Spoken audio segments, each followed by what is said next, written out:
Right, talking trotters here on Sunday on Redwood Day and catching up with the Redwood winning reinsman. Firstly, Greg Sugars, congratulations. Thank you, Polly. Well done. Horses keep progressing. We spoke about it the other night just quickly about what a mighty job she does.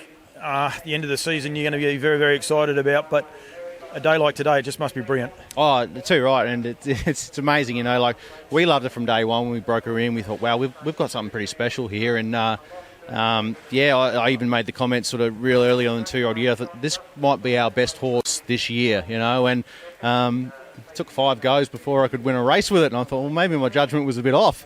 But yeah, no, she's certainly starting to put it all together now at the business end of the season, and we think she's got a super future.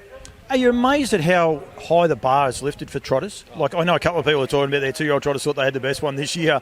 They didn't even make the Redwood field. Yeah, it's phenomenal. Every year, and you sort of probably, I think everyone sort of does it, whatever young horse you're talking about, you compare it to previous ones you've had or the one you had the year before, and well, this one's better than that one sort of thing, and that's sort of the way, you know, you get excited early on because, you know, like her and a couple of the other ones that we'd raced were probably clearly better than the 2-year-olds we'd had in a year or two earlier, but the whole competition's lifted as well. So that's just, you know, goes to show, you know, how good a job this industry's done, and, you know, with people like Duncan McPherson and Pat Driscoll and many other breeders too that have sort of internationalised the sport, and you know, better mares going to better stallions, and, you know, we're getting a much better product because of it. So yeah, the improvement that the trotting gate has made over the last probably decade is just, you can't even get your head around it compared to what our pacing gate is. It's just phenomenal.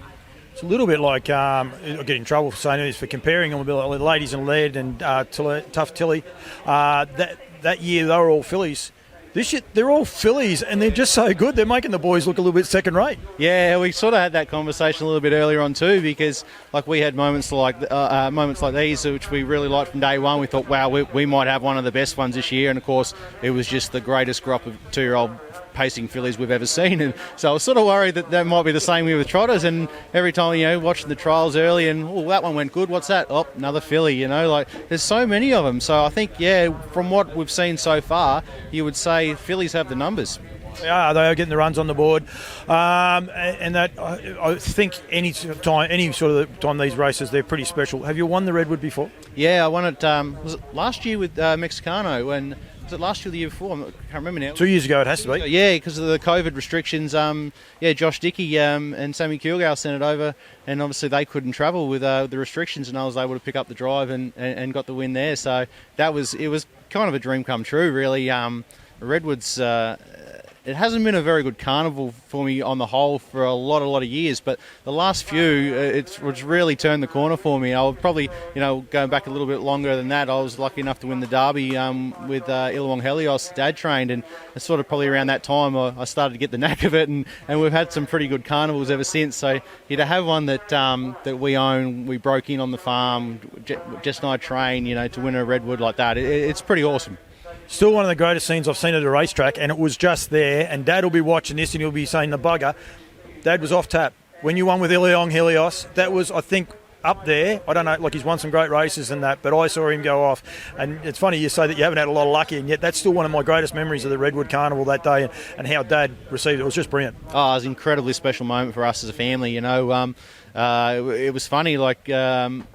it was a great crop of horses that year, some outstanding ones, and, you know, there's a fillies race obviously on the program as well, and I remember Martin Hartnett sort of thought Dad was mad for, what are you going in that race for, you know, like there's a fillies race here, that'd be a lot easier, and, you know, Dad had faith in her, and everything just worked out perfectly, and it was a very special moment. Track record that day as well. We got half a crowd and we'll get into trouble. Geez, we're dark. But anyway, that's Greg Sugars on Paul Campbell. You can't really see, so that's okay. It's wet. It's August in Redwood, but it's not. That's a problem. It's the same sort of time. Visionary, the Matchmaker Mile, another time-honoured race. You must be wrapped. We didn't talk about this horse the other day, how she's progressing. Her run 2 starts ago was just sensational. She recapped that form today. Yeah, absolutely. No, I love her. She joined the team a few months ago along with Just Believe, and they worked up together, and there was really nothing between them at home.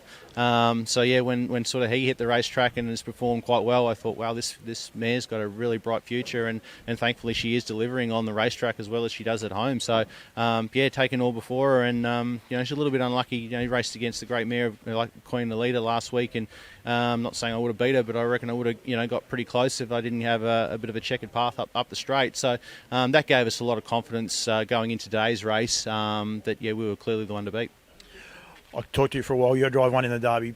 Just quickly, Just Believe. Again, another mammoth run. A faster Metro. We know what he can do when he gets to the front, and he was able to get a cheap quarter, albeit he worked pretty hard as well. You still must be wrapped with your bloke. Yeah, too right. He did all the work early, Mufasa Metro, and got it cheap after that. And then, I did no work early and did all the work late. So, did it at different ends of the scale there. But, wrapped with our fella. We saw him press forward and sort of dictate the race outside the leader last time. And today he's made a really long staying run from the 1200 in great time. So he's a horse of the future. And obviously we're aiming towards the Inter Dominion. And I think it'll be right up his alley. Mate, thanks for your time. Thanks for Bendigo the overnight. Thanks for today. Thanks for everything you do with the sport. You guys promote it so well. I had to wait because you were doing the photos for your Facebook page, and I have no problems with that. I think what you guys do is sensational. Continue doing it. Continue training trotters because the sport's better for you guys. Larajay with trotters in the industry, mate. So thank you very much. And might have a chat with some of the boys in a minute as well. So we'll just see how we go. Thanks, Greggy. Well, thanks, Paul.